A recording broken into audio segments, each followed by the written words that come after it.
Assam time প্ৰগতি দৰ্শকসকলক এই মুহূৰ্তত জনাই আছো এক গুৰুত্বপূৰ্ণ খবৰ। বিলাসীপাৰাৰ স্বেচ্ছাসেৱী সংগঠন ক্লাইমেট ফেচিং ক্লাবৰ উদ্যোগত স্থানীয় INA মিনি ষ্টেডিয়ামত অহা 17 আৰু 18 জানুৱাৰীত দুদিনীয়াকৈ আন্তঃৰাজ্যিক ভিত্তিত JL সিংহী সোঁৱৰণী প্ৰাইজমানি ভলীবল খেল অনুষ্ঠিত হ'ব।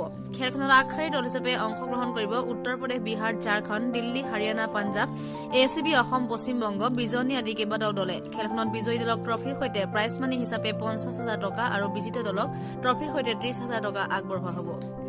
উক্ত খেলত আমন্ত্ৰিত অতিথি হিচাপে উপস্থিত থাকি বঁটা প্ৰদান কৰিব অসম ৰাজ্যিক ভলীবল সন্থাৰ সভাপতি সুশান্ত বিশ্ব শৰ্মা, সম্পাদক প্ৰকাশ বৰুৱা, দাতা তথা অসম ৰাজ্যিক কাবাডী সন্থাৰ সভাপতি অশোক কুমাৰ সিংহী প্ৰমুখ্যে কেইবাজনো বিশিষ্ট ব্যক্তি উপস্থিত থাকিব বুলি ক্লাইমেট ফেচিং ক্লাবৰ সম্পাদক অশোক দাসে এক সংবাদ মেলযোগে জানিবলৈ দিয়ে।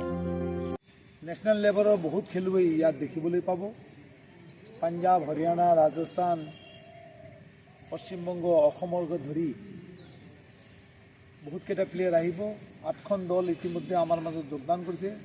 এইটো টুৰ্ণামেণ্টটো ডে নাইট হ'ব আৰু গোটেই টুৰ্ণামেণ্টটো আয়োজন কৰিছে CFC ক্লাবে। CFC ক্লাবে আগে পিছে এনেকুৱা কাম কৰি আছিল। কৰোণাৰ কাৰণে খেলা ধূলা বিলাসীপাৰাত ম্লান হৈ গ'ল। ইতিমধ্যে আপোনালোকে গম পায় এইখন ষ্টেডিয়াম হোৱাৰ পিছত আমি দুটাকৈ অসম ভিত্তিক টুৰ্ণামেণ্ট পাতিছিলোঁ। 14 অসম কাবাডী কম্পিটিশ্যন আৰু 14 অসম হেণ্ডবল কম্পিটিশ্যন।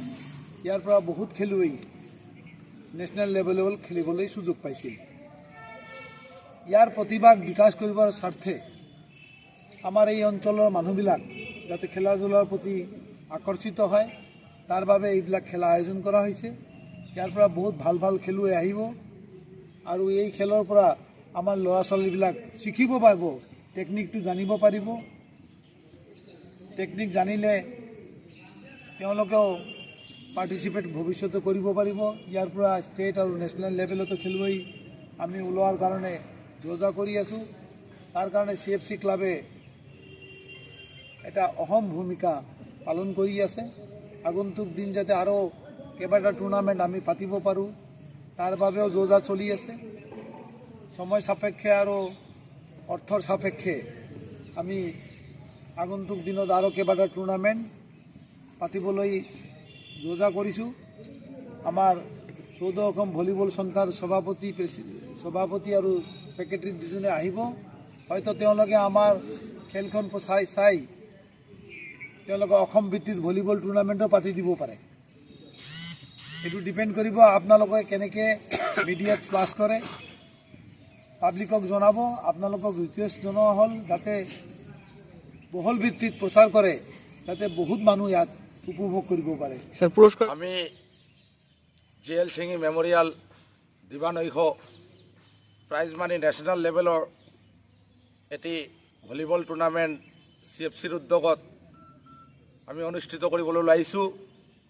য'ত লাগি থাকিব খেলুৱৈ দল হিচাপে অসম, বংগ, ঝাৰখণ্ড, পাঞ্জাৱ, পাটনা আদিকে ধৰি বহুত খেলুৱৈ আমাৰ 8টা দল গঠন কৰি ইয়াত লৈ আহিব।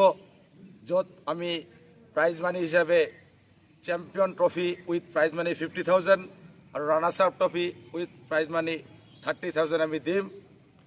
এই চেগতে এইখন ফিল্ডতে এইখন মিনি ষ্টেডিয়াম, যদিও আগত মিনি ষ্টেডিয়াম নাছিল, আগৰ দিনতো JL সিংহী মেমৰিয়েল দুইবাৰ আমি CFCৰ উদ্যোগত তেনেকুৱা ধৰণৰ খেল পাতিছিলোঁ।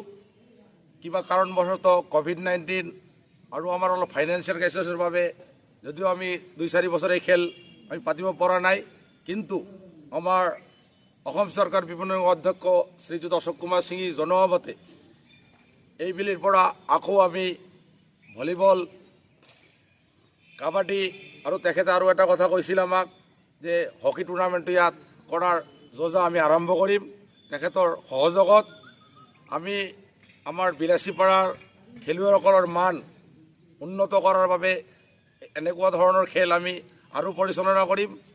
এইবাবে আপোনালোকৰ আমাক সহযোগিতা লাগিব। আপোনালোকৰ নিউজৰ জৰিয়তে আমাৰ বিলাসীপাৰাৰ খেলুৱৈসকলৰ মানদণ্ড উদ্যোগামী কৰাৰ বাবে আপোনালোকে নিউজত ফ্লেছ কৰক, আমাৰ খেলুৱৈক উৎসাহ প্ৰদান কৰক, সেইটোৱে আমি বিচাৰিছোঁ। ধন্যবাদ। বিলাসীপাৰাৰ পৰা সুৰুজ জামানৰ ৰিপৰ্ট।